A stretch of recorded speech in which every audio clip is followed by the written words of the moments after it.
this is a serious and big storm.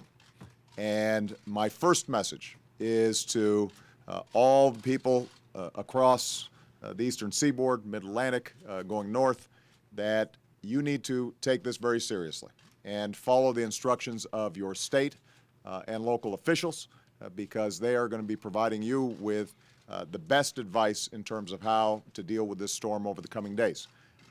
We've just had an excellent meeting with the FEMA team here, the various agencies that are in charge, including the Department of Defense, Department of Energy, and others that are going to need to respond very quickly.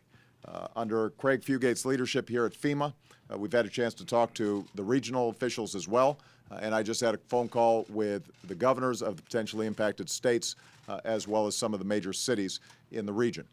At this stage, everybody is confident that the staging process, the pre-positioning of resources, commodities, equipment that are going to be needed to respond to the storm are in place. But as Craig has emphasized, this hasn't hit landfall yet.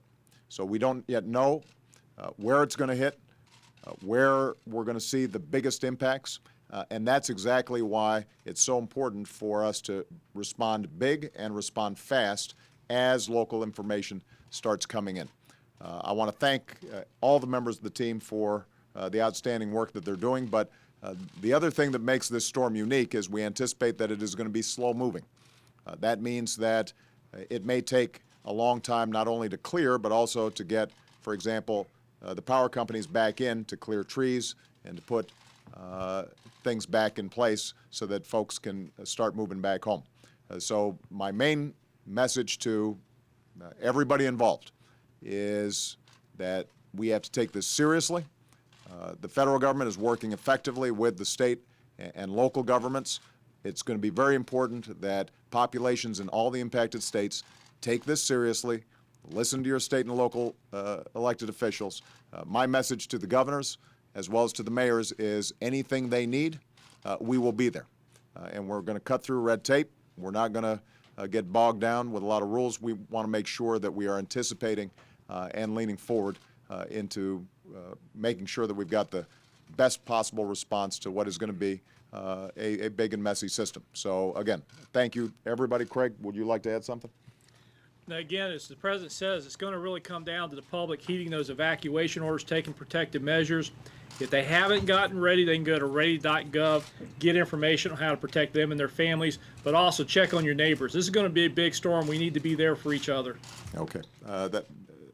Let me emphasize that again, ready.gov for the general public. If you need to know how to respond, that's where you can get centralized information. But I think Craig's point is exactly right. In times like this, one of the things that Americans do is we pull together and we help out one another. And so there may be elderly populations in your area. Check on your neighbor, check on your friend, make sure that they're prepared. If we do, then we're going to get through this storm just fine. But we're going to have to make sure that we are vigilant and vigilant for a couple of days. Don't anticipate that just because the immediate storm has passed that we're not going to have some potential problems in a lot of these communities going forward through the week.